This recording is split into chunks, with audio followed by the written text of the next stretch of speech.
हरे Krishna friends, जैसे कि आपने पार्ट 7 में कान्हा को खिचड़ी खिलाई की रस्म आपने देख ली। अब ये पार्ट 8 है जिसमें राधा रानी की विदाई होगी।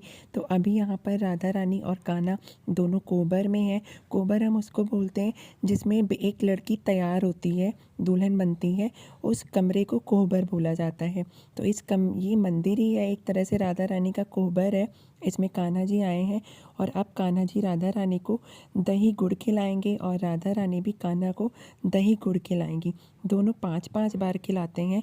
दूल्हा दुल्हन एक दूसरे को 5-5 बार दही और गुड़ खिलाते हैं। तो इसे कोहबर की रस्म बोलते हैं, जो कि कमरे के अंदर होती है। तो ये एक मंदिर ही है, हमारे ठाकुर जी का एक कमरा ही समझ लीजिए, यानी कि गर्भगृह ही है। तो ये देखिए, अब राधा रानी भी कान्हा को 5 बार दही और गुड़ खिला रही हैं।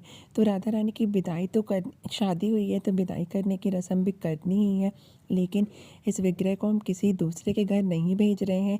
विदाई की रस्म करके गृह प्रवेश भी करवा के अपने ही घर राधा रानी को विराजमान करेंगे। तो अभी बहुत सारे लोगों की कमेंट्स भी आएंगे कि आपने विदाई करी तो अपने घर में क्यों रख लिया। भाई, हम अपनी राधा रानी और कान्हा को किसी को नहीं दे सकते। इनकी शादी करवाई थी तो विदाई की रस्म भी करनी थी।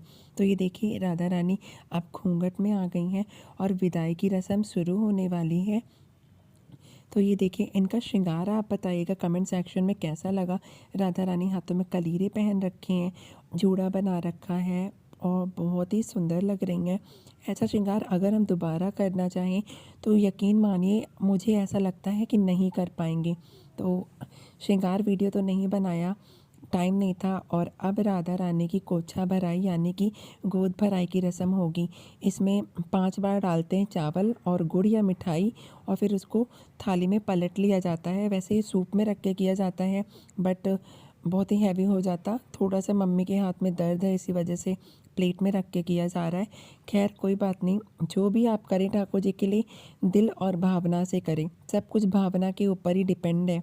तो ये देखिए, राधा रानी की कोछा भराई भी हो गई यानी कि गोद भराई हो गई। और अब राधा रानी को उठा करके विवाह चौकी पर बिठाया जाएगा और वहाँ पे राधा रानी के पैरों में बिछिया पहनाई जाती है, पैरों में आलता रख लगता है। तो वो सारे क्लिप्स फ्रेंड्स स्किप हो गए, रिकॉर्ड किया था बट फ़ोन में रिकॉर्डिंग ऑन ही नहीं किया था। खैर ध्यान ही नहीं था, इतनी खुशी थी कि इतना कुछ हो गया। सडनली कुछ सोचा नहीं था और शादी भी हो गई। नॉर्मली सोचा था लेकिन बहुत कुछ हो गया, बहुत खुशी हुई।